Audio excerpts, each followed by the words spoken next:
அருட்பெருஞ்சோதி அருட்பெருஞ்சோதி தனிப்பெரும் கருணை அருட்பெருஞ்சோதி. எல்லா உயிர்களும் இன்புற்று வாழ்க, வள்ளல் மலரடி வாழ்க வாழ்க. கொல்லா விருதம் குவளை எல்லாம் ஓங்குக, நல்லோ நினைத்த நலம் பெறுக, நன்றி நினைத்த எல்லோரும் வாழ்க இசைந்து. உலக மக்களே, அறிவார்ந்த அன்பர்களே, ஆண்மநேய ஒருமைப்பாடுடைய அன்பர்களே, மீண்டும் உங்களை சந்திப்பதில் பெரும் மகிழ்ச்சி அடைகிறேன். அருட்பெருஞ்சோதி ஆண்டவருடைய திருவிளையாடலை நாம் பார்த்து கொண்டிருக்கிறோம். அருட்பெருஞ்சோதி ஆண்டவர் இந்த பிரபஞ்சம் தோன்றிய காலத்திலிருந்தே 4 யுகங்களிலும், கிரேத யுகம், திரேத யுகம், துவார யுகம், கலியுகம், 4 யுகங்களிலுமே எத்தனையோ திருவிளையாடல்களை செய்து கொண்டிருந்தார்கள். ஆனால் கலியுகத்தினுடைய கடைசி திருவிளையாடல் 1823ஆம் ஆண்டு தொடங்குகிறது. அருட்பெருஞ்சோதி ஆண்டவர் கலியுகத்தினுடைய கடைசி கட்டத்தில் தனது மகனை இந்த ஒரு தாயின் வழியாக இந்த மண்ணுலைக்கு வருவிக்க செய்து இந்த உலக மக்களுக்கு சுத்த சன்மார்க்கத்தை கொடுக்க வேண்டும் என்பதற்காக தன் மகனை வருவிக்க செய்தார். காரணம், 4 யுகங்களிலுமே சமயங்களும் மதங்களும் மார்க்கங்களும் உருவாகி அந்த சமயத்தினுடைய தலைவர்களை எல்லாம் உருவகமாக்கி அதற்கேற்ற ஆலயங்களை அமைத்து வழிபாடு முறைகளை அமைத்து வழிபாடு செய்து விட்டார்கள்.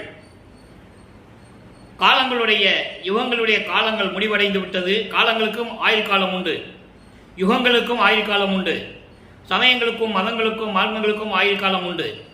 இது முடிவற்ற நிலையில், முடிவாகும் நிலையில் கலியுகத்தினுடைய கடைசி கட்டத்தில் 1823ஆம் ஆண்டு அருட்பெருஞ்சோதியுடைய திருவிளையாடல் தொடங்குகிறது. அருட்பெருஞ்சோதி ஆண்டவருடைய திருவிளையாடல் திருவெட்பாவிலே இருந்து நாம் ஒவ்வொரு பாடலின் மூலமாகவும் ஒவ்வொரு பதியங்களும் ஒவ்வொரு திருமுறையின் மூலமாக பார்த்து கொண்டிருக்கிறோம். இதுவரையில் நாம் 77 பதிவுகளை பதிவு செய்திருக்கிறோம். இன்று 78வது பதிவு.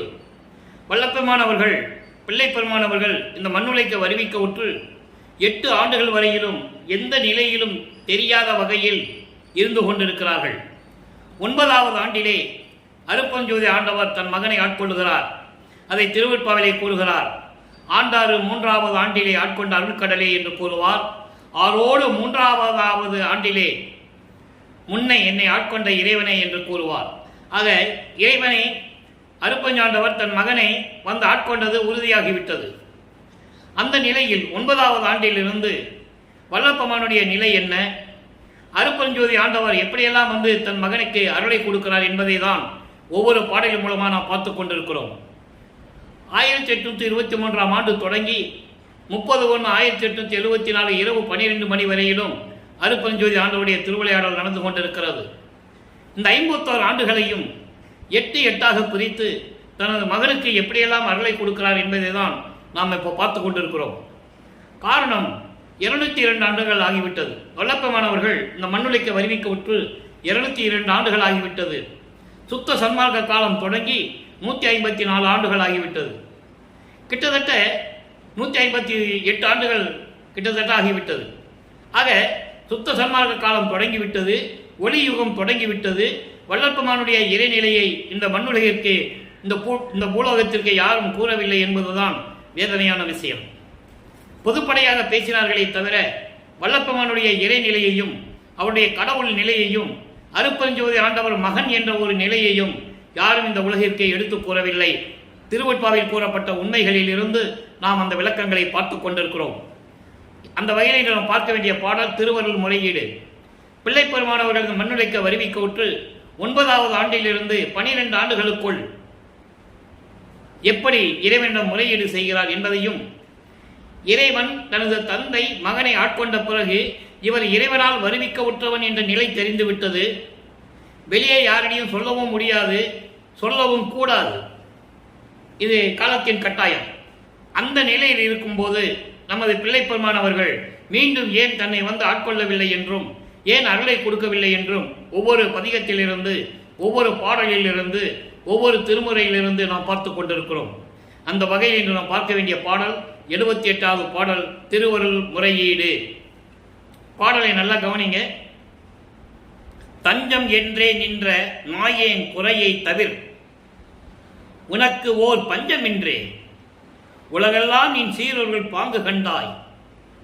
எஞ்ச நின்றே எற்கு உன்னையல்லால் துணை பிரிதி இல்லை. இது வஞ்சமன்றே நின் பதம் காண்க முக்கண் மணிச்சுடரே. அன்பர்களே, வல்லப்பமானவர்கள் சமயங்களும் மதங்களும் மார்க்கங்களும் சூழ்ந்திருந்த காலகட்டங்களில் எப்படியெல்லாம் உலக மக்கள் இறைவனை வணங்கி கொண்டிருந்தார்கள் என்பதையும், இறைவனை எப்படியெல்லாம் அழைத்து கொண்டிருந்தார்கள், பல பெயர்களை அழைத்து கொண்டிருந்தார்கள் என்பதையும் நீங்கள் கவனித்துக் கொண்டே வர வேண்டும். ஏனென்றால் காலங்கள் நெருங்க நெருங்க இந்த நிலைகள் எல்லாம் மாறும்.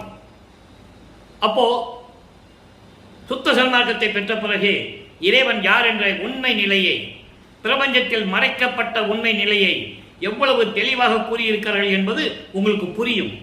இப்போ அவர் முக்கன் இறைவன், தியாகராஜ பெருமான், மாசிலாமணி, பிச்சாண்டி இப்படியெல்லாம் சொல்லிக்கிட்டே வருவார்.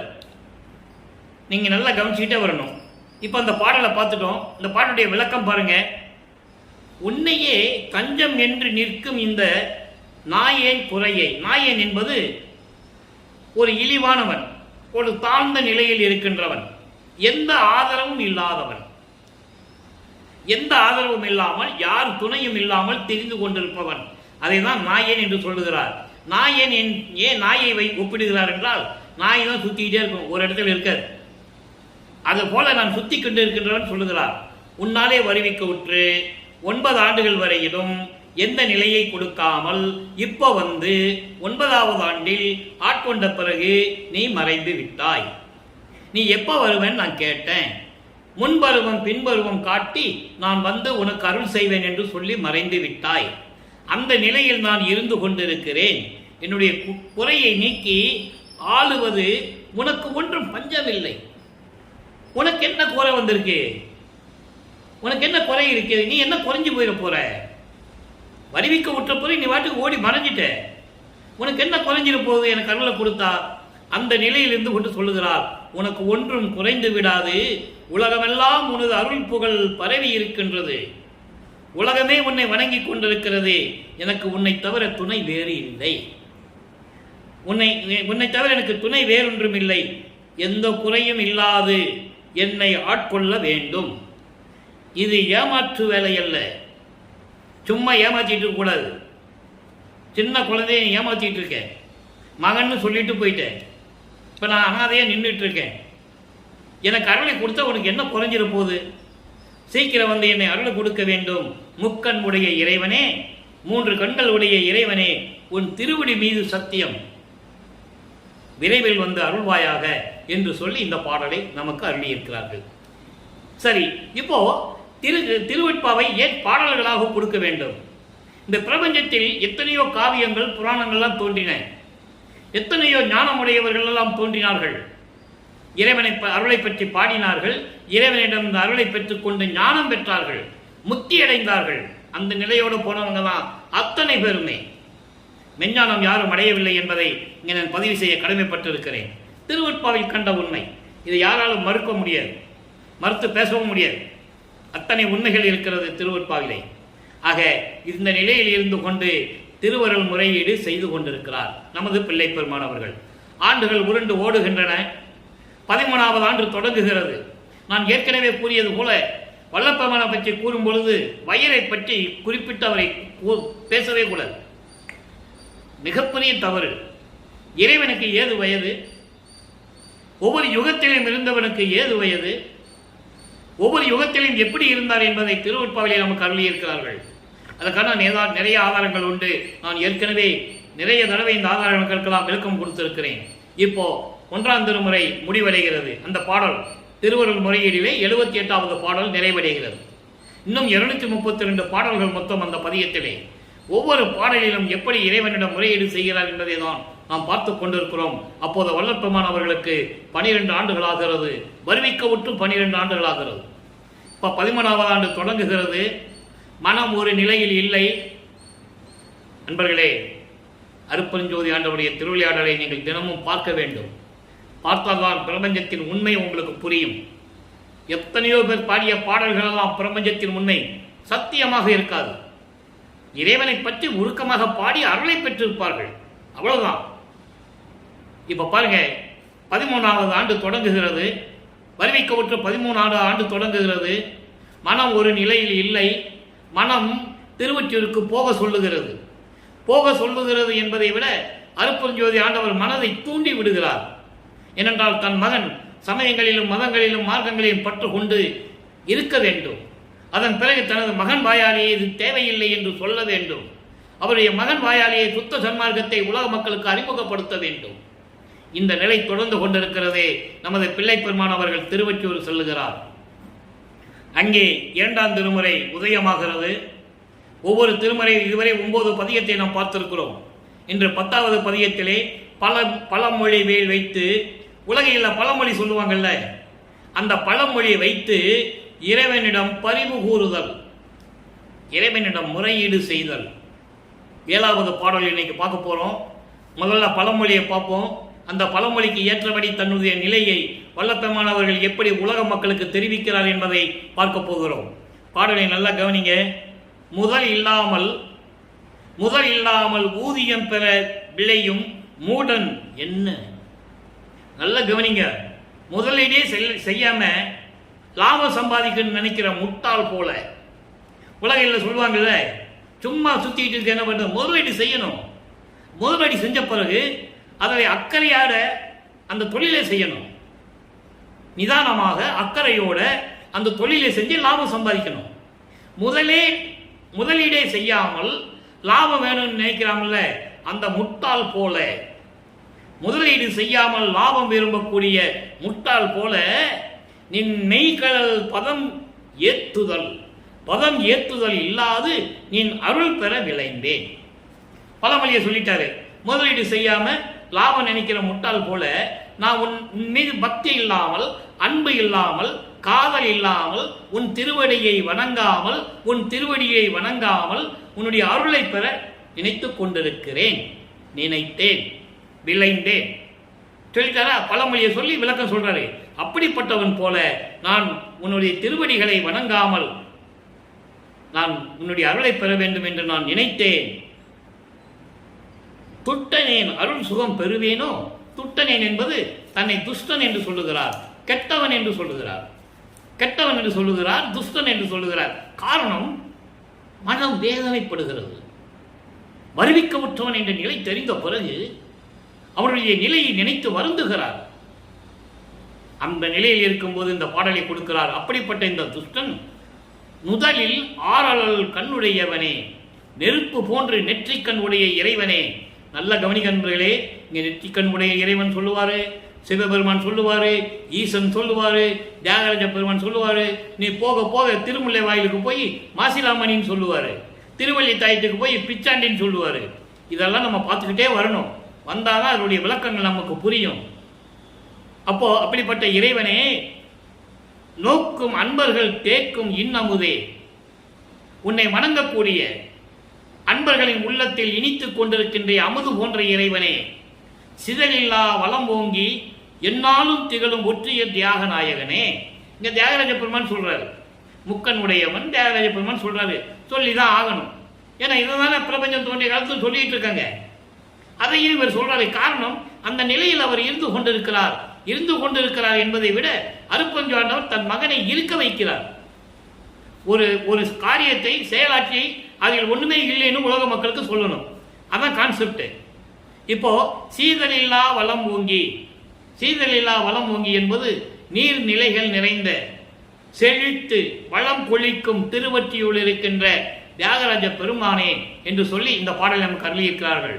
ஆக அன்பர்களே, வல்லப்பமானவர் வருவிக்கோட்டு ஈரெட்டு வரையிலும், ஈரெட்டு என்பது ஈரெட்ட 16, 2வது 8 முடிகின்ற வரையும் 16 ஆண்டுகள் வரையிலும் இந்த நிலை நீடித்துக் கொண்டு இருக்கிறது. இப்போ பிள்ளை பெருமானவர்கள் 3வது 8க்குள் நுழைந்து கொண்டிருக்கிறார். 3வது 8 என்பது 3/24. வருவிக்க விட்டு 24 ஆண்டுகளுக்குள் என்ன நடந்தது உலக மக்களுக்கு சொல்லணும்ல. இறைவன் மகனும் தெரிஞ்சு போச்சு, தன்னுடைய நிலையை உலக மக்களுக்கு சொல்லிக்கிட்டு இருக்காரு. இப்போ ஆண்டுகள் ஓடிக்கொண்டிருக்கிறது. இப்போ பாருங்க, 3வது பதிகத்திலே இந்த முக்கன் சொல்றது, தியாகராஜன் பெருமான் சொல்றது, இந்த நிலைகள் எல்லாம் மாறும். நீங்க நல்லா கவனிச்சுக்கிட்டே வரணும். அதனாலதான் தினமும் உங்களை பார்க்க சொல்றேன். பார்க்க சொல்றது காரணம் என்ன தெரியுமா? ஒரு அற்புதமான கடவுளின் திருவிளையாடலை நீங்க நினைக்கணும்.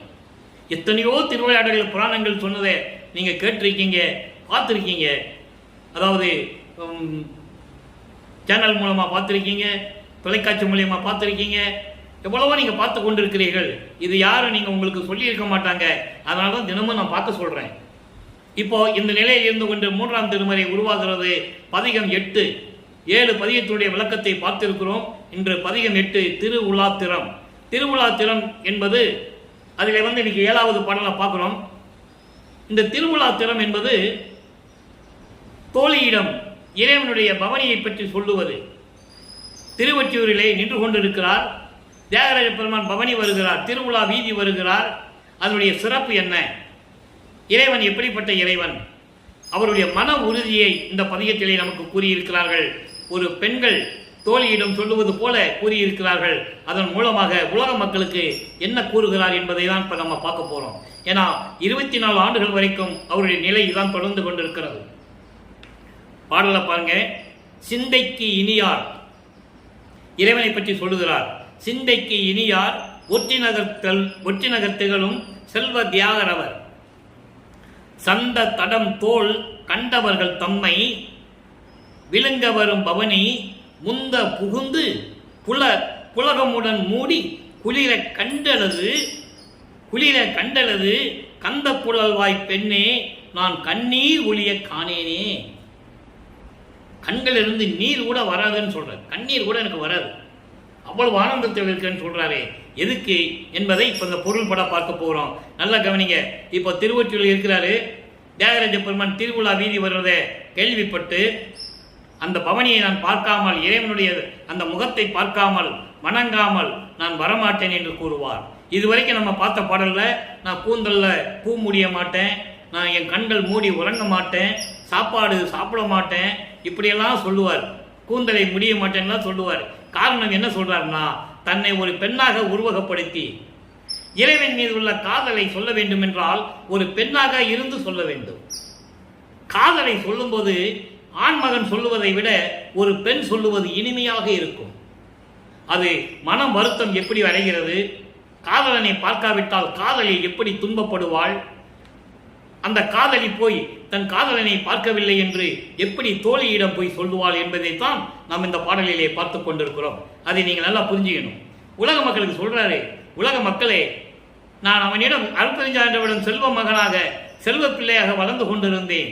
தங்க தொட்டிலே சீராட்டி பாராட்டி வைர தொட்டிகளிலும் பவள தொட்டிகளும் காத்து கொண்டிருக்க அப்படியெல்லாம் நான் வளர்ந்தவன். எங்கே விண்ணுலகத்திலே திருச்சிற்றம்பலத்திலே என் தந்தையோடு இருந்தவன், செல்வ பிள்ளையாக இருந்தவன். அப்படிப்பட்டவனை என்னை கொண்டு வந்து இந்த மண்ணுலகிலே ஒரு தாய் வழியாக என்னை வரவழைத்து கிழிஞ்ச துணியிலே தொட்டில் கட்டி என்னை தொட்டிலே போட்டார்கள். அதெல்லாம் சொல்லுவாரு. நம்ம போக போக பார்க்க போறோம். இதை ஏன் இந்த விளக்கத்தை இப்பயே தர்றேன்னா உங்களுடைய மனநிலை புரிந்து கொள்ள வேண்டும். ஒரு மனநிலையிலிருந்து அருட்பெருஞ்சோதி ஆண்டவருடைய நிலையை நீங்கள் கவனித்துக் கொண்டு வர வேண்டும். அப்படி செல்வமாக வளர்ந்து கொண்டிருந்தவர், அப்படிப்பட்ட மகனைத்தான் மண்ணுலகுக்கு வருவிக்க செய்தார். அதன் காரணத்தை தான் நம்ம பார்த்துட்டு இருக்கோம். அப்படிப்பட்ட இறைவனே மனதில் நினைப்பதற்கு இனிமையானவர், திருவொற்றியூர் நகரில் இருக்கும் செல்வ தியாகரவர், பார்க்கின்றவர்களின் மனதை கொள்ளை கொள்ளும் அளவிற்கு திருவிழா வீதி வந்து பவனி வந்துட்டு இருக்காரு. யாரு? தியாகராஜ பெருமான். இவர் பார்க்கறதுக்கு நிற்கிறார். அப்போ உள்ளத்திடம் சொல்லுகிறார், தோழியிடம் சொல்லுவது போல உலக மக்களுக்கு சொல்லுகிறார். அப்படிப்பட்ட இறைவனை, மணக்கும் அழகான தோள்களை உடைய அப்படிப்பட்ட இறைவன் திருவிழா வீதி வரும்போது எல்லோரையும் முந்திக்கொண்டு சென்று பக்தியுடன் கண்களை மூடிக்கொண்டு வணங்கி உள்ளம் குளிர காணாமல் நான் வரமாட்டேன். தோழியிடம் சொல்லுவது போல, உள்ளத்திடம் சொல்லுவது போல உலக மக்களுக்கு சொல்லுகிறார். உலக மக்களே, நான் இப்படியெல்லாம் இருந்து கொண்டிருந்தேன் திருவொற்றியூரிலே என்பதை உலக மக்களுக்கு தெரிவித்துக் கொண்டிருக்கிறார். அப்போ ஒரு சமயங்களிலும் மதங்களிலும் மரங்களில் இருந்து கொண்டு உடம்பெல்லாம் திருநீர் பூசிக்கிட்டு உத்திராட்ச மாலையை போட்டுக்கிட்டு கடுக்கான் போட்டுக்கிட்டு எல்லா நிலைகளும் இருந்து கொண்டிருக்கிறார். அதை நீங்க நல்லா புரிஞ்சுக்கணும். அதற்கு பிறகு என்ன ஆனாலும் தான் நீங்க இப்ப பார்க்க போறோம். அப்போ அப்படி வணங்கி வராமல் நான் வரமாட்டேன், அதுவரையில் நான் கண்களை மூட மாட்டேன். என் கண்களில் இருந்து ஒரு சொட்டு கண்ணீர் கூட வராது, ஒரு சொட்டு கண்ணீர் கூட வராது. அந்த அளவுக்கு நான் இறைவனை பார்க்காமல் நான் திருவொற்றியூரிலிருந்து வரமாட்டேன் என்று சொல்லி உறுதியாக விடாப்பிடியாக நின்று கொண்டிருக்கிறார். இறைவனை எப்படி பிடிக்கணும்னு. ஆக அன்பர்களே, இப்போ 3 திருமுறையிலும் ஒவ்வொரு பாடலை பார்த்துட்டோம். வல்லப்பமானவர்கள் வருவி கூட்டு 24 ஆண்டுகள் நிறைவடைந்து விட்டது. இப்ப 4வது எட்டுக்குள்ள போறார். 4வது எட்டு என்பது 25வது ஆண்டிலிருந்து 32 ஆண்டுகளுக்குள் என்ன நடந்தது, வருவிக்க விட்டு 32 ஆண்டுகளுக்குள் என்ன நடந்தது. இந்த 4வது எட்டில் 25 ஆண்டுகள் முதல் 32 ஆண்டுகளுக்குள் என்ன நடந்தது அப்படின்னு நம்ம பார்க்க போறோம். அதில் மிகவும் முக்கியமான ஒரு திருவிளையாடல் தனக்கோடி அம்மையாருக்கு திருமாங்கல்யம் பூட்டி, அதாவது தாலி கட்டி மோட்ச வீட்டை காட்டி விமோசனத்தை காட்டியது. முக்கியமான ஒரு பகுதி அது. 27வது ஆண்டு இது நடக்கிறது அருப்பஞ்சாண்டவரின் கட்டளைப்படி. ஆனால் அந்த திருமணத்தின் போது திருமால், பிரம்மன், ருத்திரன், வானவர்கள் எல்லாம் வந்து வாழ்த்துகிறார்கள், அமர்ந்து கொண்டிருக்கிறார்கள். இவர் தாலி கட்டும் போது தன்னுடைய தந்தையும் தாயும் வரவில்லை. தந்தை என்பது அருப்பெருஞ்சோதி ஆண்டவரும் தாய் சிவகாமி வள்ளியும் அங்கு வரவில்லை. பேரைட்டு குறிப்பிட மாட்டார், ஆனால் பாடல்களிலே உண்டு, என் தந்தையும் தாயும் வரவில்லை. அப்போ என் மனது எப்படி துன்பப்பட்டது என்று சொல்லி உலக மக்களுக்கு தெரிவிக்கிறார். ஆக 27வது ஆண்டு ஒரு திருவிளையாடல் முடிவடைகிறது. அதன் பிறகு இவர் தன்னுடைய அறைக்கு சென்று கதவை பூட்டிக் கொள்ளுகிறார். இதெல்லாம் அங்க நடந்துட்டு இருக்கு சென்னையில. கதவை பூட்டின பிறகு மனது மாதிரி நம்ம கதவை திறந்துருவோம்னு சொல்லி தாழ்பால் போட்டுக்கிட்டார். கதவை பூட்டி தாழ்வை போட்டார். இனிமே இந்த கதவை திறந்து நான் வெளியே போக மாட்டேன், எங்க அப்பன் வரணும், அவன் வந்து அவனே கதவை திறந்து எனக்கு அருளை கொடுக்கணும்னு சொல்லி கதவை பூட்டிட்டார். அன்பர்களே, இந்த நிகழ்வெல்லாம் உலக மக்களுக்கு யாருக்கும் தெரியாது. திருவிற்பாவில் இருக்கிறத உலக மக்களுக்கு யாரும் சொல்லல. தேவையில்லாத கதையெல்லாம் பேசினாங்க, ஆனா இதெல்லாம் அவர் சொல்லவே இல்லை. பாடல் இருக்கு, அந்த பாடலை பார்க்க போறோம். நல்லா கவனிங்க. வீட்டுக்குள்ள போனாரு, கதவை பூட்டிட்டார். இனிமே இந்த கதவை நான் திறக்க போறது இல்லை. அவனே வந்து என் தந்தையே வந்து கதவை திறந்து எனக்கு அருளை கொடுக்கணும், அது வரைக்கும் இந்த கதவை திறக்க போறது, கதவை பூட்டிட்டாரு. அந்த பாடலை பார்க்க போறோம். தினமும் ஒரு பாடலை பார்க்க போறோம். இது அருட்பிரகாச மாலையிலே 4ஆம் திருமுறையில மொத்தம் 100 பாடல் இருக்கு. இது வரைக்கும் 2 பாடலை பார்த்துருக்கோம். இன்னைக்கு 3வது பாடல். எப்படி இறைவன் வந்து மகனை கொஞ்சி குலாவி கட்டி தழுவி எப்படியெல்லாம் நடக்குங்கிறத நீங்க பாருங்க, அவ்வளவு சந்தோஷமா இருக்கும். திருமாலும் உருமாறி சிரஞ்சீவியாகி தேடியும் கண்டறியாத சேவடிகள் வருந்த. இறைவன் வருவதை ஏன் திருமாலை குறிப்பிடுகிறார் என்பதை நீங்கள் புரிந்து கொள்ள வேண்டும். அப்படிப்பட்ட திருவடி, சேவடி என்றால் திருவடிகள். அந்த திருவடிகள் திருவழியா நடந்து வருது. இப்ப இறைவன் நினைச்சாருன்னா நினைச்ச இடத்துல இருக்கலாம்ல, ஏன் நடந்து வரணும்? நீங்க சிந்திக்கணும். அதை ஏன் இவர் சொல்றாருன்றதை நீங்க புரிஞ்சுக்கணும். மகனை சமாதானப்படுத்துவதற்காக, உனக்காக நான் தெருவில் மண்ணில் கால்பட்டு அந்த கல்லு குத்தி முள்ளு குத்தி எல்லாம் பாரு, என் காலெல்லாம் சிவந்து போச்சுன்னு தன் மகனுக்கு காட்டணும். அதை இவர் பார்க்கணும், மகனை சமாதானப்படுத்தணும். அதுக்காக இவர் தெருவழியா நடந்து வர்றாரு. இப்பவும் சொல்றேன், இவர் அருப்பெருஞ்சோதின்னு சொல்ல மாட்டாரு. நல்லா கவனிக்கணும். ஏன்னா 32 ஆண்டுகள் வரைக்கும் அவர் சுத்த சன்மார்க்கத்தை வாங்கல. அவர் அருப்பெருஞ்சோதி சொல்ல மாட்டாரு. சுத்த சன்மார்க்கம் இருக்கிறது இப்போ தெரியும். 4வது எட்டில் சுத்த சன்மார்க்கம் அவங்க அப்பா வந்து வச்சிருக்காரு, மகனுக்கு கொடுக்கறக்கான்ற நிலை தெரியும், இன்னும் வாங்கல. நல்லா கவனிக்கணும். அற்புதமான ஒரு இந்த பதிவை பார்த்துக்கிட்டே நம்ம போயிட்டு இருக்கோம். அப்படிப்பட்ட சேவடிகள் வருந்த வருமாலை மண் உறுத்த சொல்லிட்டாரா, மண் உறுத்த பெயர்த்து நடந்தருளி வஞ்சகனின் இருக்குமிடம் வலிந்து இரவில் தேடி. அண்டர்லைன். இவர் போகல, மகனை தேடி, அப்பா மகனை தேடி வந்துட்டு இருக்காரு. தேடி பெருமாளை கதவினை திறப்பித்து. நல்லா கவனிக்கணும், இவர் திறக்கல, பூட்டியாச்சு. அதை அவருடைய அருளால் இறைவன் பார்த்தா போதுமே, எப்படின்னா போதும், திறக்க போகுது. இது பெரிய விஷயம் இல்லை. அதை உலக மக்களுக்கு சொல்றார். திறப்பித்து நின்று செவ்வண்ணத்து இடைப்பசந்த திருமேனி காட்டி. நல்லா புரிஞ்சுக்கணும். திருமேனி காட்டி குருமாலை பெருவண்ணம் கொழுந்து ஒன்று கொடுத்தாய். இந்த பாடல்ல அருள் கொடையை கொடுத்தாய், ஒன்று கொடுத்தாய் சொல்லிட்டே வருவாரு. இங்க கொழுந்துன்னு சொல்றாரு. கொழுந்து என்பது அருப்பெருஞ்சோதி. அருப்பெருஞ்சோதி வெளிப்படையா சொல்ல மாட்டாரு. அது வந்து சூட்சமமான ஒரு விளக்கம். அது அருப்பெருஞ்சோதின்றது 6ஆம் திருமுறைக்கு வரும்போது சொல்லுவாரு. அதை நம்ம பார்க்க போறோம். இப்போ கொழுந்து ஒன்று கொடுத்தாய். கொழுந்து என்பது தீ விட்டு எரியக்கூடிய கொழுந்து, அதாவது தீ போன்று எரிந்து கொண்டிருக்கின்ற ஒன்று கொடுத்தாய். குருமணியின் திருவருளை குறித்து மகிழ்ந்தனேனே. இது பாடல். இப்போ இந்த பாடலுடைய விளக்கம் பாருங்க. இந்த விளக்கம் சொல்லணும்னா ஒரு வருஷத்துக்கு சொல்லணும். ரொம்ப எளிமையா இறைவன் கொடுத்த விளக்கத்தை உங்களுக்கு சுருக்கமாக சொல்றேன். திருமால் இறைவனுடைய திருவடியை பார்க்க சென்று கொண்டிருக்கிறான், பார்க்க முடியவில்லை. பிரமன் முடியை பார்க்க சென்று கொண்டிருக்கிறான், பார்க்க முடியவில்லை. அப்போ திருமால் உருமாறுகிறான். நான்முகத்தோனும் திரு நெடுமாலும் மெஞ்ஞானம் என்னும் மான் கொண்டு காணாமல் உருமாறியும் உருமாறுகிறார்கள். நெடுமால் பன்றியென நெடுங்கால் நேடியும் கண்டறியாத பூங்கடல்கள் சொல்லுவார். அப்போ திருமால் பன்றி உருவம் எடுத்து வராக அவதாரம், இதெல்லாம் கிரேதயுகத்தில் நடக்குது. மச்ச கூர்ம வராக வாமன நரசிம்ம பரசுராம, அங்க 6 அவதாரம் நடக்குது கிரேதயுகத்தில். கலக மார்க்கம், ஒரே சண்டை, ஒருத்தன் அடிச்சு கொள்றது, அந்த மார்க்கம் அது. அப்போ அந்த இடையில வராகம் உருவெடுத்து பன்னி உருவம் எடுத்து இறைவனுடைய திருவடியை பார்ப்பதற்காக பூமியை பிளந்து கொண்டு பாதாள உலகத்துக்கு செல்லுகிறான். சென்றும் பார்க்க முடியவில்லை. கண்டறியா சேவடிகள், அப்படிப்பட்ட திருவடிகள். இறைவனுடைய திருவடியை சொல்றதுக்கு அங்க ஒரு பிரபஞ்சத்தின் உண்மையை சொல்றாரு. இறைவனுடைய திருவிளையாடலையும் சொல்றாரு. நல்லா கவனிக்கணும். இறைவனுடைய திருவிளையாடலையும் சொல்றாரு, பிரபஞ்சத்தின் உண்மையும் சொல்றாரு. திருமால் பார்க்க முடியாத திருவடிகள், அப்படிப்பட்ட திருவடிகள் வருந்த திருவடிகள் வலிக்கும்படி இரவிலே திருவழியாக மண்ணிலே பட்டு மண்ணில் இருக்கின்ற கற்களும் முள்ளுகளும் முட்புதல்களும் எல்லாம் இருந்து கொண்டிருக்கின்ற அந்த தெருவிலே நடந்து வந்து, இந்த வஞ்சகன் இருக்கும் இடத்தை தேடி இரவிலே நடந்து வந்து பூட்டியிருந்த கதவை திறந்து, இவரு அருளாளதான் திறக்க முடியும், சாவி எல்லாம் கிடையாது, உள்ள எதுவும் பண்ண முடியாது. ஆக அப்படிப்பட்ட அருளை கொண்டு இறைவன் கதவை திறந்து நின்று, கதவை திறந்தாச்சு, அந்த கதவுல நிற்கிறார், வாசல்ல நிற்கிறார். நின்று செவ்வண்ணத்து இடப்பகந்த திருமேனி காட்டி, சிவந்த மேனியோடும் ஒரு பக்கம் பச்சை நிறத்தோடும். இந்த பச்சை நிறம் என்பது பசந்த நிறம் என்று சொல்லுவார்.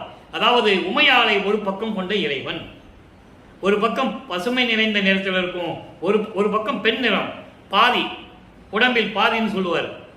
அப்படிப்பட்ட இறைவன் திருமேனியை காட்டி குருமாலை, குருமாலை என்பது அகமும் புறமும் இருந்து கொண்டு, என் அகமும் புறமும் இருக்கின்ற அறியாமையை நீக்கி அந்த நிலையில் இருந்து கொண்டு கொழுந்து வண்ணம் ஒன்று கொடுத்தாய், அருப்பெருஞ்சோதியை என் கையில் கொடுத்தாய், தீ போன்று எரிந்து கொண்டிருக்கின்ற தீபம் போன்று எரிந்து கொண்டிருக்கின்ற ஒரு அருள் கொடையை என்னிடம் கொடுத்தாய்.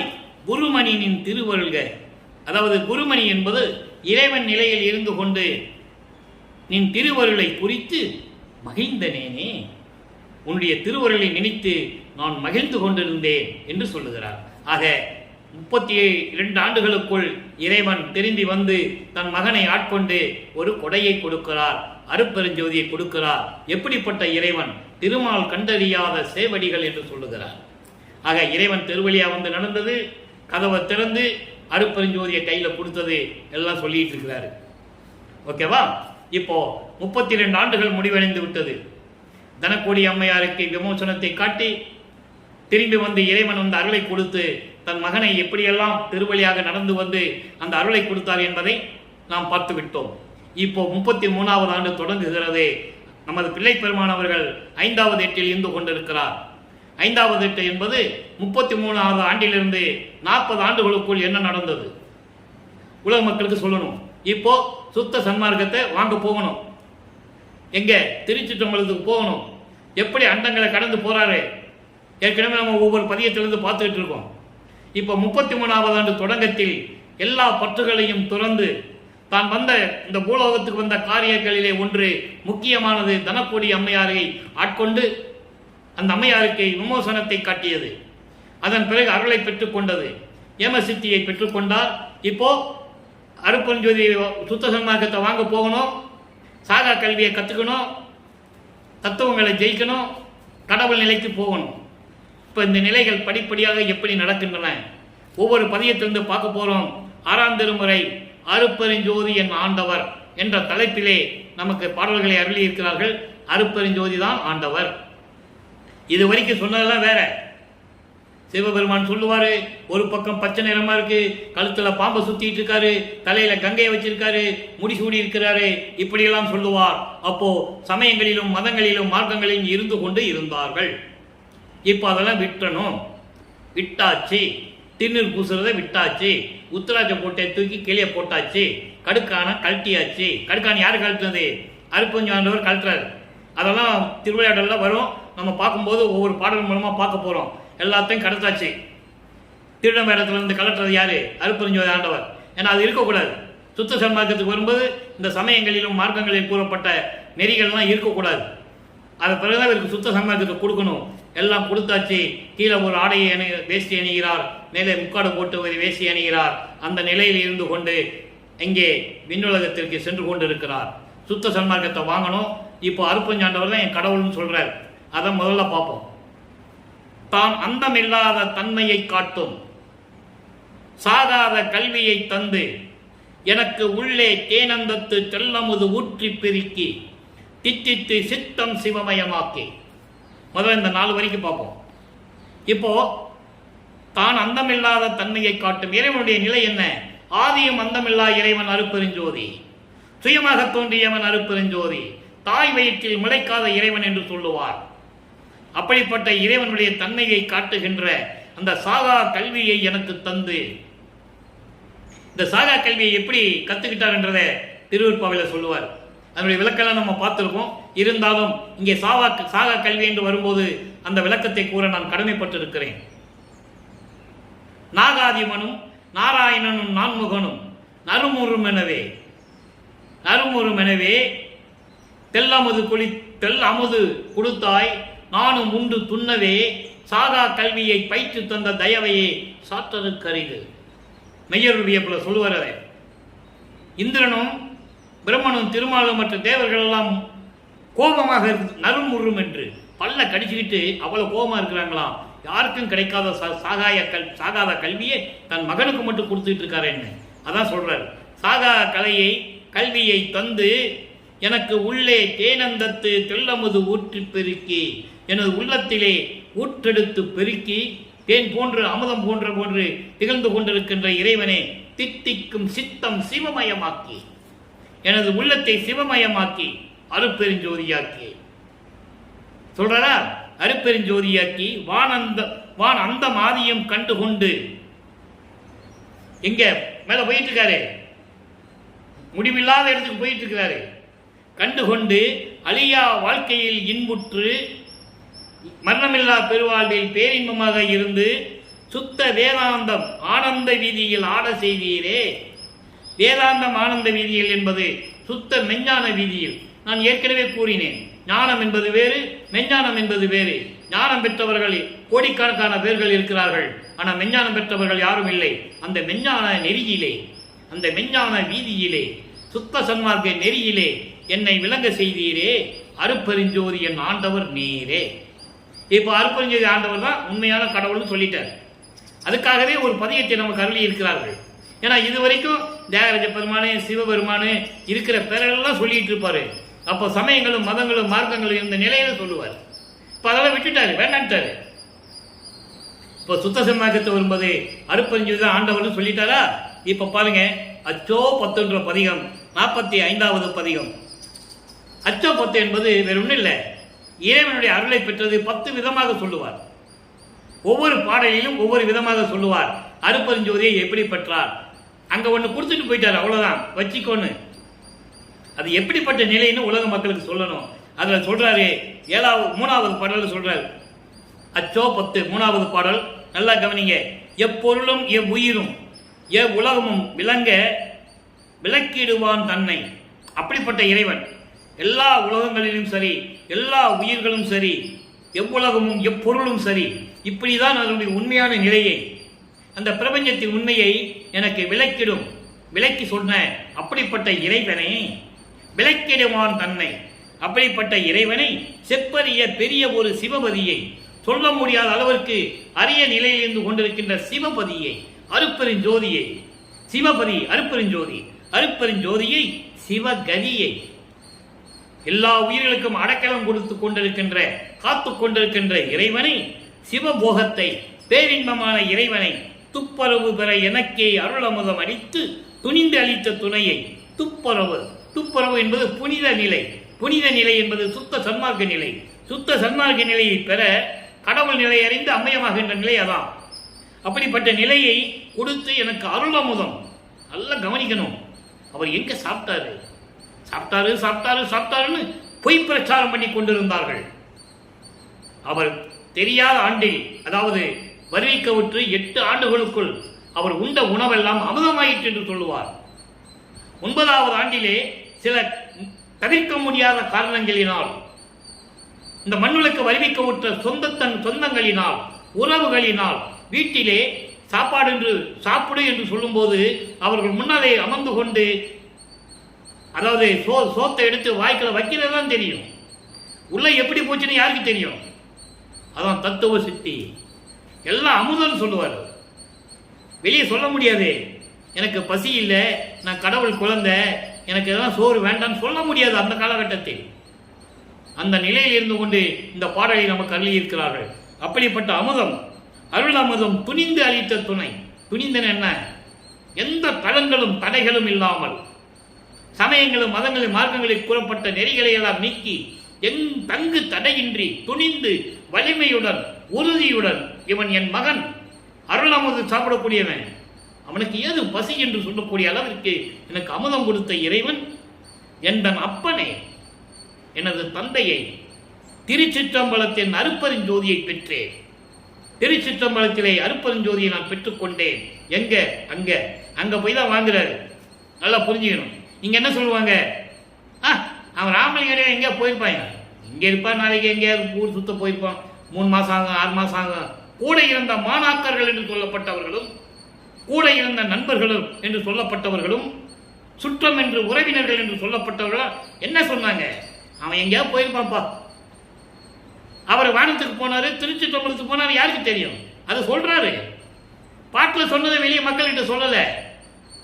அங்க போய் அருப்பெருஞ்சோதியை நான் பெற்றேன். இதை விட என்னங்க விளக்க வேண்டும்? அருப்பஞ்சம் வாங்கிட்டாரா? அங்க போயிட்டு அவர் அப்பா சொல்றாரு, நீ திருப்பி பூலோகத்துக்கு போன்றாரு. இங்க வந்துடுறாரு. திருப்பி பூலோகத்துக்கு வராரு. எதுக்கு? அணையாடு ஏற்படுத்தணும், பசியை போக்கணும், தர்மசாலையை நிறுவனம், சத்தியஞான சபையை நிறுவனம், இவ்வளவு வேலைகள் இருக்கு. அப்புறம் சித்தி விழாத்தில் இருக்கணும், அப்பா வந்து மகனோட 2.5 கலக்கணும், நிறைய வேலைகள் இருக்குல்ல. திருப்பி பூலோகத்துக்கு போக சொல்லிட்டாரு. திருப்பி வந்து விட்டார். வந்த பிறகு என்ன நடக்குது சொல்லணும்ல. போய் அங்கே போனாரு, எல்லாம் பண்ணாரு, அந்தங்கள் எல்லாம் கடந்து போனாரு, தத்துவங்களை கடந்து போனாரு. அதெல்லாம் அருப்பெருஞ்சோதி அகவலை சொல்லிட்டாரு. அருப்பெருஞ்சோதி அகவலெல்லாம் படிச்சு என்ன ப்ரோ, என்ன உங்களுக்கு தெரியும்? சும்மா படிக்கிறது மட்டுமல்ல, உணர்வோடு வள்ளற்பெருமானுடைய நிலையை உணர்ந்து படிக்க வேண்டும். என்ன அழகா சொல்லுவார் தெரியுமா? இரவா வரமளித்து என்னை மேலேற்றியார், இரவா மளித்து என்னையும் பணி கொண்டு அன்னையில் வந்து அருப்பெருஞ்சோதி என்று சொல்லுவார். இரவா வரமளித்து என்னை மேலேற்றி அறவாளியாம் அருப்பெருஞ்சோதி என்று சொல்லுவார். இதெல்லாம் எப்படி ஏன் சொன்னாரு? சாப்பிட்டுக்கிட்டு இருந்தாரா? சித்தி விழாத்தில் குடிச்சுக்கிட்டு இருந்தாரா? தூங்கிட்டு இருந்தாரா? ஆனால் கூட இருந்தவர்களும் எல்லாம் சேர்ந்து சுத்தி அவரை சொல்லி ஒரு சாதாரண மனிதனாகவே சொல்லிக் கொண்டிருந்தார்கள் என்பதை இங்கே நான் பதிவு செய்ய கடமைப்பட்டிருக்கிறேன். சித்தி விழாத்தில் சமையல் ரூம் இருக்கா? குளிக்கிற ரூம் இருக்கா? சபையில் குளிக்கிற ரூமும் சமையல் ரூம் இருக்கா? எப்படி சாப்பிட்டாரு? அருளமுதம் உண்டவர், மதிமண்டலத்தமதம் அருள் உண்டவர். நான் பசித்த போதெல்லாம் தான் பசித்ததாகி நல் உணவு கொடுத்தாய், ஊட்டினாய் என்று சொல்லுவார். நல் உணவு ஊட்டினாய் என்று சொல்லுவார். தன் மகனுக்கு அருளமுதம் ஊட்டியவர் அருப்பெருஞ்சோதி. இப்ப பாருங்க, இப்ப போயிட்டு வந்துட்டாரா? மண்ணுலகத்துக்கு பூலகத்துக்கு வந்துட்டாரா? இங்க வந்து என்ன சொல்றாரு? உலக மக்களுக்கு என்ன சொல்றாரு? திரு அருள் கொடை 89வது பதிகம். இன்னைக்கு 3வது பாடல் பார்க்கிறோம். நல்லா கவனிங்க. அயன் முதல்வோர் ஐவர் செய்யும் தொழில் எனக்கே அளித்திட்டாய், தட்ஸ் ஆல் யுவர் ஆனர் என்று சொல்ற மாதிரி, தொழில் படைத்தல், காத்தல், அழித்தல், மறைத்தல், அருளல் என்ற 5 தொழில்களையும் ஐவர் செய்து கொண்டிருந்தார்கள். யாரு? பிரம்மன், திருமால், ருத்திரன், மகேஸ்வரன், சதாசிவம். எல்லாவற்றையும் நான் ஒருவனாக செய்து கொண்டிருக்கிறேன். முதல்வோர் ஐவர் செய்யும் தொழில் எனக்கே அளித்திட்டாய். எனக்கு என்ற வார்த்தை ரொம்ப முக்கியம். நான் 4 வருஷமா சொல்லிட்டு இருக்கேன். எனக்கே என்று சொல்லுவார். அவர் என்ன சொல்வார் தெரியுமா? நான் உனக்கே தான் கொடுத்தேன்னு சொல்லுவார். சாவா நிலை இது தந்தனம் உனக்கே ஆவாயன அருளிய அருட்பெருஞ்சோதி. அவர் சொல்லும்போது என்ன சொல்வார் தெரியுமா? உனக்கு மட்டும் தான் கொடுத்த மகனே, உனக்கு மட்டும் தான் கொடுத்த மகனேன்னு சொல்லுவார். இவர் என்ன சொல்வார் தெரியுமா? எனக்கு மட்டும் தான் கொடுத்தாரு, எனக்கு மட்டும் தான் கொடுத்தாருன்னு சொல்லுவார். கிட்டத்தட்ட எவ்வளவு இடங்கள் திருவருட்பாவிலே இந்த எனக்கே உனக்கே என்ற வார்த்தை இருக்கிறது என்பதை நான் சுட்டிக்காட்ட விரும்புகின்றேன். உயர் உரு பேரருள் ஜோதி திருவமுதம் உமந்தளித்தாய் சொல்லிட்டாரா? பேரமுதத்தையும் சரி அருட்பெருஞ்சோதி ஆண்டவரை மகிழ்ந்து மகிழ்ந்து விரும்பி எனக்கு கொடுத்தாய். மயர் அருளின் அடியர்தம் சபை நடுவே வைத்து எங்க சுத்த சன்மார்க்கத்தை சேர்ந்த சன்மார்க்க சாதுக்கள் நடுவிலே என்னை வைத்து செல்வ பிள்ளையாக வளர்க்கின்றாய், செய்முறையை வளர்க்கின்றாய், சிற்றவையில் நடிக்கின்றாய் சொல்லிட்டாரா? இப்ப திருஅருள் கொடையை சொல்லிட்டாரு. அங்க போயிட்டு வந்து எல்லாம் வாங்கிட்டு அருட்பெருஞ்சோதி ஆண்டவர்கிட்ட நான் இதெல்லாம் வாங்கிட்டேன், எங்க அப்பா கிட்ட வாங்கிட்டேன்னு சொல்லி பூலோகத்துல வந்து சொல்றாரு. அடுத்து பாருங்க, அனுபவ சித்தி. அந்த சித்தியினுடைய நிலைகள் என்ன, அதனுடைய அனுபவங்கள் என்ன? 91வது பதிகம் 3வது பாடல் நல்லா கவனிக்கணும். சும்மா சாதாரண விஷயம் இல்லை. திருவருட்பா காட்டினை காட்டினை ஞான அமுது அளித்தாய். என்னத்தை காட்டினாரே? அடிமுடி காட்டினை, யாரும் பார்க்க முடியாததை, யாரும் கண்டுகளுக்க முடியாததை, இந்த உலகத்தினுடைய பிரபஞ்சத்தின் உண்மையை எத்தனையோ விதமாக சொல்லலாம். அதனால பொதுவாக காட்டினை என்று சொல்லிட்டார். அடிமுடி காட்டினது, பிரபஞ்சத்தினுடைய ரகசியங்களை காட்டினது, திருமால் பிரம்மன் ருத்திரன் இந்திரன் செய்த அட்டகாசங்களை, 4 யுகங்களில் செய்த பித்தலாட்டங்களை, உலக மக்களை ஏமாற்றியது, எல்லாவற்றையும் சொல்றார். அதான் பொதுவாக சொல்றாரு காட்டினை. அன்பர்களே, வேண்டுமென்றோ தேவையில்லாமலோ பேசுவதல்ல, திருவருட்பாவில் இருக்கின்ற உண்மைகள். போர் கொண்ட முறையவர்கள் சொல்லுவார். காம முளையை, முளை காமத்தை இன்னும் விடலை என்று சொல்லுவார். யாருமே பிரம்மன் திருமால் ருத்திரன் யாருமே இன்னும் விடலையாம், இப்படியெல்லாம் சொல்லுவார். அந்த நிலைகளெல்லாம் எனக்கு காட்டினை. படிமுடி கடந்தனை பார் இது பாருன அடிமுடி காட்டிய அருட்பெருஞ்சோதி. யாருமே சொன்னதில்லை. இறைவனுடைய அடியை முடிய நான் பார்த்தேன்னு இந்த பிரபஞ்சம் தோன்றியத்திலிருந்து ஒரு முனிவர் முதல் ரிஷிகள் முதல் யாருமே சொன்னதில்லை. அதனால் காட்டினை என்று சொல்லுகிறார். காட்டினை ஞான அமுது அளித்தாய், யாரும் பெற முடியாத அருள் அமுது அளித்தாய். கனகசபை ஆட்டினை. கனகசபை என்பது பொற்சபை. பொற்சபை இருப்பதை என்னிடம் கைவர நீட்டினை. பொற்சபையில் நடித்துக் கொண்டிருக்கின்ற இறைவனே, எனக்கு எனக்கு ஆத்தினை என்கிட்ட கொடுத்துட்ட. மெய்ப்பொருள் அன்று வந்து நீட்டினை சொல்லிட்டாரா? மெய்ப்பொருள் அன்று வந்து நீட்டினை. என்னைக்கு? அதை தான் நீங்க பார்த்தோம் 4ஆம் திருமுறையில கொழுந்த வண்ணம் ஒன்று கொடுத்தாரு பார்த்தோம்ல, அதை சொல்றாரு. அன்று வந்து எப்போ? 32வது ஆண்டில் நான் வருவிக்க விட்டு 32வது ஆண்டில் அன்று வந்து நீட்டினை. நீ கொடுத்த. எவ்வளவு அற்புதமா சொல்றாரு. இப்போ இந்த நிலையை கூறும்போது வல்லப்பமானவர்கள் இந்த மண்ணுலைக்கை வருவிக்க விட்டு 40 ஆண்டுகள் ஆகிவிட்டது. இன்னும் எத்தனை ஆண்டுகள் இருக்கு? இன்னும் 11 ஆண்டுகள் இருக்கு. நம்ம முறையா பார்த்துட்டு இருக்கோம். அதை நல்லா கவனிக்கணும். அன்று வந்து நீட்டினை, அன்று வந்து மெய்ப்பொருள். மெய்ப்பொருள் அருட்பெருஞ்சோதி. அருட்பெருஞ்சோதியை அன்று என்னை கொடுத்தாய், என்றும் அழியா வரம் தந்து நின் சபையினில் கூட்டினை. சன்மார்க்கத்தை வாங்கின சொல்லிட்டாரு. சுத்த சன்மார்க்கத்தை மின் சபையில் கூட்டினை, அழியா வரம் தந்து மரணமில்லா பெருவாழ்வை கொடுத்து சன்மார்க்கத்தை கொடுத்து அந்த நெறியில் என்னை இருக்க வைத்தாய். சுத்த சன்மார்க்க நெறியில் என்னை இருக்க வைத்தாய். சுத்த சன்மார்க்க நெறி என்பது பெரிய விஷயமே இல்லை. புலை கொலையை தவிர்க்க வேண்டும், உயிர் கொலை செய்யாமல் இருக்க வேண்டும், உயிர்களை கொல்லக்கூடாது, உயிர் மீது இரக்கம் காட்ட வேண்டும், மாமிச உணவுகளை உட்கொள்ளக்கூடாது, உயிரை கொன்று அந்த உடம்ப அந்த பிணத்தை நாறுகின்ற அந்த பிணத்தை சாப்பிடக்கூடாது. இதான் சுத்த சன்மார்க்க நெறி. உருவ வழிபாடு கூடாது. ஏகப்பட்ட உருவங்கள் அதெல்லாம் தேவையில்லை. இறைவனுக்கு அதெல்லாம் தேவையில்லை. ஜோதி வழிபாடு இதுதான் சுத்த சன்மார்க்கம். பெரிய விஷயமே இல்லை. இது 2 இருந்தாலே போதும். சைவ நெறியில் இருந்தால் போதும். இப்படிப்பட்ட நிலையில் இருந்து கொண்டு என் சபையில் கூட்டினை. சுத்த சன்மார்க்கத்தை கொடுத்து சுத்த சன்மார்க்கத்தினுடைய சாதுக்கள் நடுவிலே இருக்க வைத்து என்னை இருக்க செய்தாய். நான் முன்னம் செய்த தவம் யாது என்று கூறிடவே. அண்டர்லைன் கேட்கிறாரு. சென்ற யோகத்தில் நான் இருந்தேன்ல உங்க கூட, எனக்கு ஞாபகம் மறதியாகி போச்சு. நான் என்ன தவம் செஞ்சேன்னு கொஞ்சம் சொல்ல. நான் என்ன தவம் செஞ்சேன், எப்படி செஞ்சேன்னு சொல்றேன். ஏன்னா சென்ற யோகங்களில் அவர் எப்படி தவம் இருந்திருப்பாரு, முனிவர்களைப் போல. ஆனா சுத்த சன்மார்க்கத்தில் இப்ப அது கிடையாது. நோவாமல் நோம்பு என்னை போல் நோற்றவரும், எஞ்சாண்டும் சாகாவரம் என்னை போல் சார்ந்தவரும், தேவானின் பேரருளை என்னை போல் பெற்றவரும் இவ்வுலகில் யார் உலர் சற்றே அறை என்று கேட்பார். சொல்லுன்னு கேட்பாரு. ஏன்னா நீ திருவிளையாடல் செய்கிறவன், ஒன்னெல்லாம் நம்ப முடியாது. நீ என்ன மண்ணுலைக்கு வரவழைச்சி என்னெல்லாம் பண்ண, நான் எப்படியெல்லாம் துன்பப்பட்டேன். கல்லு கூட கரையும், மலையும் கரையுமே, இரும்பும் உருகுமே என்று சொல்லுவார். மெய்யருள் வியப்புல சொல்லுவார்.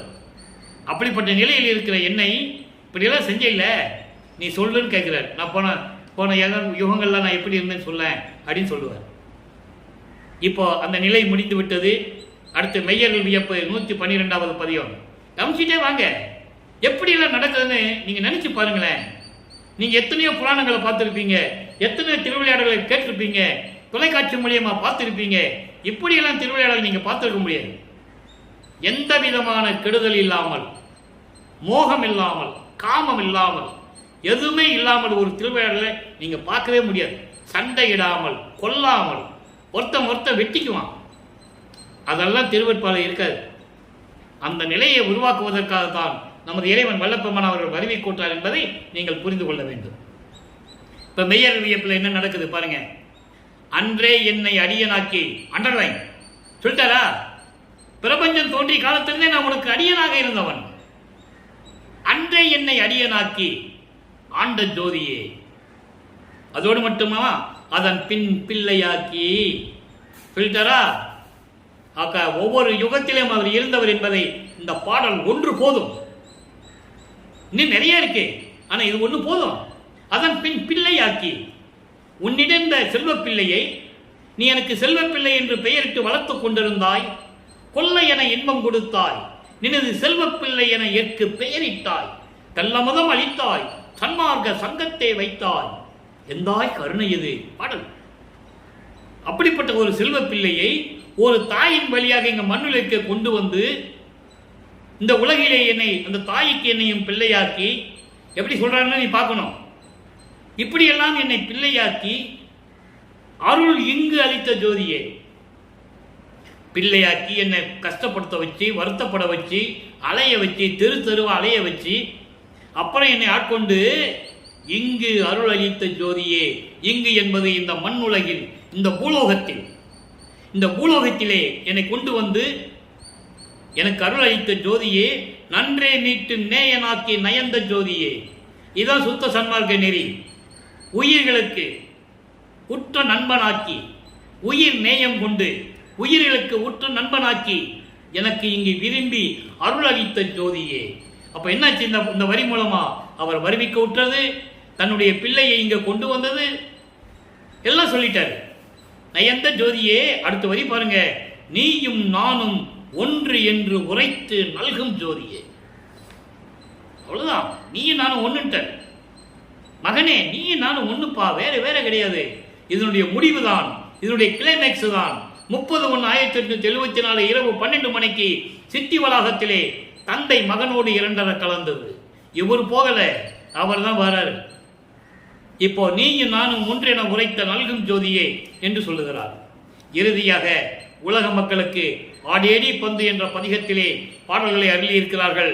இன்று 4வது பாடலை பார்க்க போகிறோம். நல்ல கவனிங்க. உலக மக்களுக்கு சொல்லுகிறார். எப்படி சொல்றாரு? 2 தோழிகள் பந்து விளையாடி கொண்டு எப்படி மகிழ்ந்து கொண்டு பந்து விளையாடுவார்களோ, எப்படி விளையாடி கொண்டிருப்பார்களோ, அது போன்ற நிலையை உலக மக்களுக்கு தெரிவித்துக் கொண்டிருக்கிறார். அதுதான் ஆடேடி பந்து. ஆடேடி பந்துன்னா சும்மா பந்தாடுறது சொல்றாரு நினைக்க கூடாது. சுத்த சன்மார்க்கத்தில் இருந்து கொண்டு எப்படிப்பட்ட இறைவன், எப்படி நெறியில் இருந்து கொண்டு எப்படி இறைவனை வணங்கி எப்படி அருளை பெற வேண்டும், அந்த விளக்கத்தை தருகிறார். ஆடேடி பந்து. நல்ல கவனிங்க. சதுமறை ஆகம சாத்திரம் எல்லாம் சந்தை படிப்பு. வேதங்களும் ஆகம நூல்களை எல்லாம் படிப்பது உலகியல் படிப்பு. சந்தையில படிக்கிற படிப்பு ஒன்னத்துக்கு உதவர். குப்பை தான் சொல்றார். சாஸ்திர குப்பைகள் சொல்லுவார், ஒரு பாடல்ல சொல்லுவார். ஆக உலகியல் படிப்பு, அதெல்லாம் உலகியல் படிப்பு, அதை விட்டுருங்க. வேதங்களும் 4 வேதங்களும் சரி, ரிக் வேதம், யசுர் வேதம், சாம வேதம், அதர்வன வேதம், இந்த வேதங்களெல்லாம் இறைவனை பற்றி பாடியதல்ல. ரிக் வேதம் இந்திரனை பற்றி பாடியது. யசுர் வேதம் சிலைகளை உருவாக்கி சிலைகளை வணங்கி வேள்வி விளைத்து கும்பிடுவது. யசுர் வேதம் நாக தேவதைகளையும் சிறு தெய்வங்களையும் கும்பிடுவது. அதர்வன வேதம் பிரம்மனை கும்பிடுவது. இதெல்லாம் பார்த்தீங்கன்னா உலக மக்களுக்கு எதுவுமே தேவைப்படாது. அதான் சந்தை படிப்பு என்று சொல்லுகிறார். அப்படிப்பட்ட படிப்பை விட்டு நம் சொந்த படிப்பாம் விது நெறி, சொந்த படிப்பு, சுத்த சன்மார்க்க நெறியினுடைய நெறிகளை படிப்பது விதி நெறி. அதுதான் சுத்த சன்மார்க்க நெறி. அப்படிப்பட்ட சுத்த சன்மார்க்கத்தில் சாகா வித்தையை கற்றனன். சுத்த சன்மார்க்கத்தை பெற்றுக்கொண்டு சாகா நிலையை நான் அடைந்து விட்டேன் உலக மக்களே. அது போன்று நீங்களும் சுத்த சன்மார்க்கத்துக்கு வாருங்கள் என்று உலக மக்களுக்கு அழைப்பு விடுக்கிறார். உத்தரம் என்னும் ஓர் பொதுவளர் திசை நோக்கி வந்தனன். எங்கிருந்து? அங்க இருந்து சாகா கல்வியை கத்துக்கிட்டு சிவந்த நிறம் கொண்ட அருப்பெருஞ்சோதியை பெற்றுக்கொண்டு அதான் உத்தரம் என்று சொல்லுகிறார். உத்தரம்னா உலகியல் வடக்கு என்று சொல்லுவார்கள். அது ஒரு விளக்கம், அது உலகியல் விளக்கம். இங்கே விண்ணுலகத்திலே நான் இருந்து கொண்டு அருப்பெருஞ்சோதி ஆண்டவரை பார்த்து சுத்த சன்மார்க்கத்தை பெற்றுக்கொண்டு சாகா கல்வியை கற்றுக்கொண்டு அருப்பெருஞ்சோதியை பெற்றுக்கொண்டு நான் இங்கு பூலோகத்திற்கு வந்தேன் என்று சொல்லுகிறார். அதான் வந்தனன் என்று சொல்லுகிறார். உத்தரம் என்றும் பொதுவளர் திசை நோக்கி வந்தனன். இதெல்லாம் பெற்றுக்கொண்டு நான் விண்ணுலகத்திலிருந்து பூலோகத்திற்கு நான் வந்துவிட்டேன் என்றும் பொன்றாமை வேண்டிடேன். அழிவே இருக்கக்கூடாது, மரணப்பில்லா பெருவாழ்வில் இருந்து கொண்டு இருக்க வேண்டும் என்று நீ நினைத்தால் என் தோழியிடம் சொல்லுவது போல உலக மக்களுக்கு சொல்லுகிறார். உலக மக்களே, உங்களுக்கு சாகா வரம் வேண்டுமா? உங்களுக்கு இறைவனுடைய திருவடியை வேண்டுமா? மறுபடியும் பிறப்பு இல்லாமல் இருக்கின்ற ஒரு நிலை வேண்டுமா? பிறப்பு இறப்பு இல்லாமை நிலை வேண்டுமா? சுத்த சன்மார்க்கத்தை பெற்றுக்கொண்டு தோழி நீ அது இது எண்ணாமல், உலக மக்களே, ஐயோ சமயங்களையும் மதங்களையும் மார்க்கங்களையும் எண்ணாமல், இது இப்படி இருக்குமோ அது எப்படி இருக்குமோ அப்படி என்று எண்ணாமல் ஆடேடி பந்து சுத்த சன்மார்க்கத்தை பெற்றுக்கொண்டு ஒரே நிலையில் இருந்து கொண்டு உலக மக்களே அருப்பெருஞ்சோதி ஆண்டவரை வணங்கிக் கொண்டு, அதான் அருப்பெருஞ்சோதி ஆண்டவரை கண்டு ஆடேடி பந்து என்று கூறுகிறார். அருப்பெருஞ்சோதி ஆண்டவரை வணங்கி சுத்த சன்மார்க்கத்தை பெற்றுக்கொண்டு சாகா நிலையில் இருந்து கொண்டு எல்லாவர்களையும் பெற்றுக்கொண்டு உலக மக்களை நீங்கள் வாழ்வாங்க வாழ வேண்டும் என்று உலக மக்களுக்கு தெரிவிக்கிறார். நம்மை எல்லாம் படைத்து காத்துக் கொண்டிருக்கின்ற இறைவன் வல்லற்பமானவர்கள். எனவே உலக மக்களே, நீங்களும் சுத்த சன்மார்க்கத்தை பின்பற்றி எல்லாவர்களையும் பெற்றுக்கொண்டு இந்த வையகத்திலே வாழ்வாங்கம் என்று வாழ்த்தி இறைவனுடைய அருளோடும் தயவோடும் இந்த வள்ளலார் ஒளியன் விடைபெறுகிறேன். மீண்டும் நாளை சந்திப்போம். நன்றி, வணக்கம். அருட்பெருஞ்சோதி அருட்பெருஞ்சோதி தனிப்பெருங்கருணை அருட்பெருஞ்சோதி. அருட்பெருஞ்சோதி ஆண்டவருடைய திருவிளையாடல் மீண்டும் நாளை தொடரும்.